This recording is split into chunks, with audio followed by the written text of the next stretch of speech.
Uau! Deus contava para Eliseu onde o rei da Síria iria atacar, e então Eliseu contava para o rei. Com isso, o rei da Síria pensava que tinha um espião lá no palácio. Mas quando ele ficou sabendo de Eliseu, então ele mandou o exército da Síria ir buscar o Eliseu. E aí vem que Eliseu está numa cidade muito interessante, que só tem um lugar de entrada e saída. E aí está todo o exército da Síria querendo pegar o Eliseu, porque quem é esse cara que Deus revela e frustra os projetos de invasão do rei da Síria? Então, é interessante que Eliseu está sitiado por esse exército da Síria. Mas desta vez, conforme 2 Reis 6, Deus não avisou a Eliseu. E assim, o servo do Eliseu olha para aquilo e diz: uau, estamos aqui em grande dificuldade. E eu quero conversar com você sobre isso. Essa experiência sobrenatural que Eliseu tem, mas que compartilha com seu servo. Estamos em nosso módulo Eliseu, formando a próxima geração, nosso estudo levando outros a enxergar realidades espirituais. Fique comigo, discipulado na vida.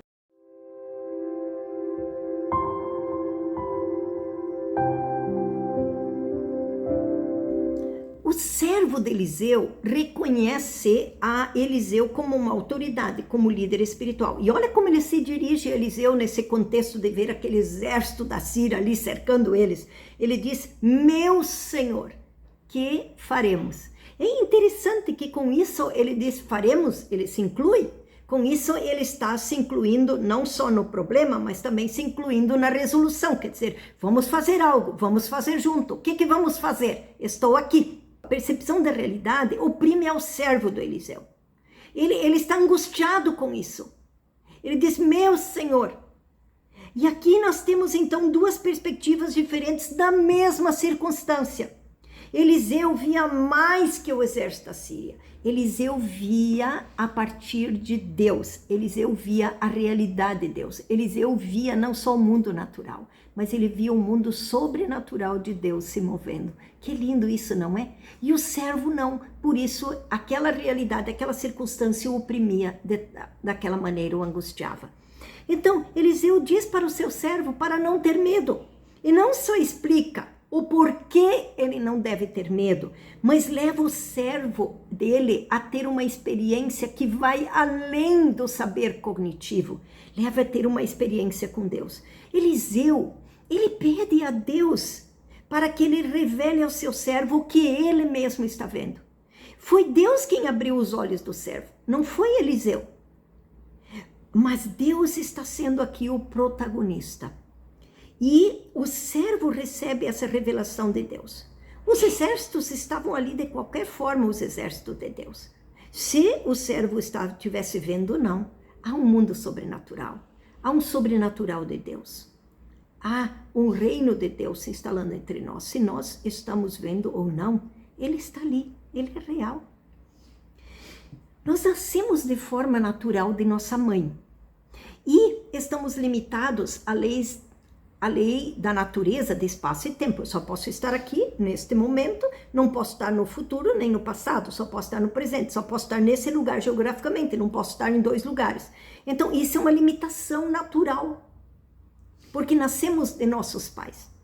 Quando aceitamos Jesus, olha que lindo, Efésios diz que nós fomos assentados nas regiões celestiais com Cristo Jesus. E com isso, nós fomos assentados na cadeira do sobrenatural. Uau, que lindo! Só Deus podia fazer isso. Isso não é um esforço meu de me agarrar pelos cabelos e me colocar naquele lugar. Não, isso é Deus quem me coloca. É Deus quem me faz e me assenta nos lugares celestiais junto com Cristo Jesus. É Deus quem me assenta nessa cadeira do sobrenatural. E com isso nós ganhamos uma nova perspectiva de vida. E tem gente que vive assentado na cadeira natural, mesmo tendo nascido de novo. Pessoas que vivem a partir de uma fé intelectual, a partir de uma fé racional, elas perdem a dimensão do sobrenatural. Com isso, perde a dimensão do eterno para dentro do nosso tempo, do nosso kairos, do nosso cronos. Perde a dimensão do kairos para dentro do nosso cronos. Perde a dimensão da eternidade para o nosso tempo, que diz até 70 anos, mais do que diz enfado. E isso oprime, essa realidade de limite de tempo lhe oprime, porque lhe falta essa dimensão do sobrenatural, essa dimensão da eternidade que invade nossa história, com Jesus vindo até nós. Uau, isso é maior do que nós mesmos. Que Deus lindo é esse que nos coloca em algo tão grande, numa dimensão de eternidade que não conseguimos racionalmente entender, mas pela fé nós cremos. Muito do nosso cansaço de ministério tem a ver com a nossa falta desse renovo, desse poder sobrenatural de Deus, essa visão do poder sobrenatural de Deus. Eliseu, ele pede a Deus que seu servo tenha a mesma visão que ele. Quando o servo de Eliseu teve a mesma percepção das duas realidades que estavam ali, que o cercavam, a natural e a sobrenatural, ele ficou alinhado com Eliseu, e então juntos eles podiam seguir o plano de Deus de vencer os inimigos.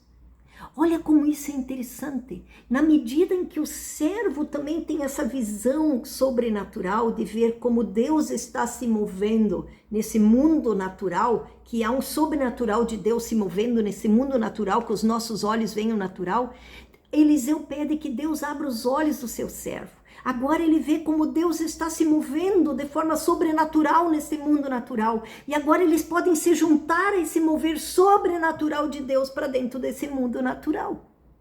Muito do nosso cansaço ministerial tem a ver porque nós nos movemos no mundo natural somente.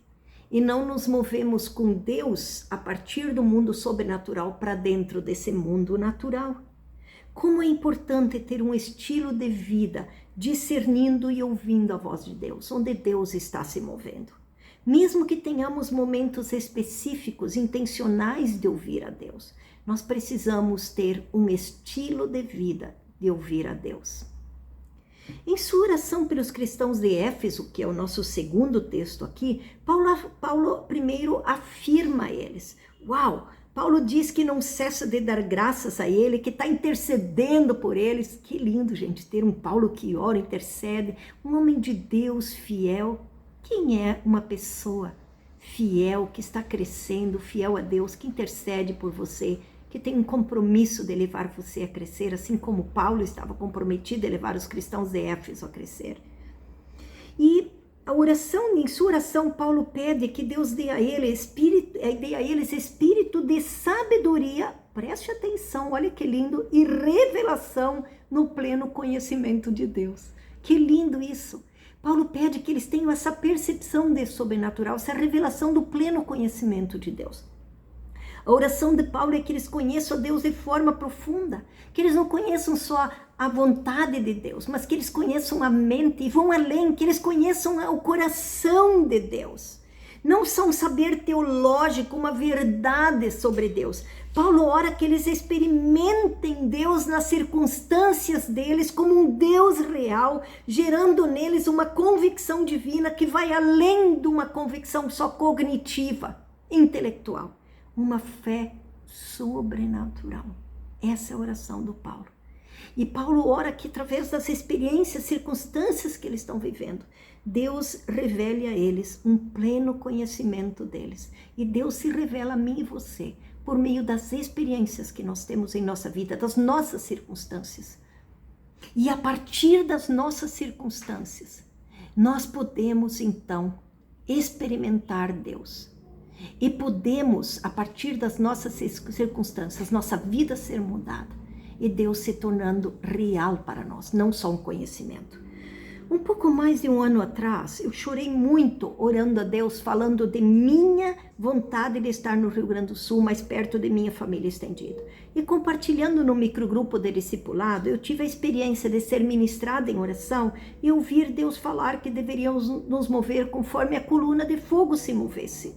E que Deus passaria esse deserto conosco até o outro lado, mesmo que eu não estivesse vendo o outro lado ainda, mesmo que minha vista seja só o exército sírio, Deus estava prometendo que Ele estaria presente comigo, caminhando comigo. Há uma realidade sobrenatural de Deus se movendo e alinhando minha vida.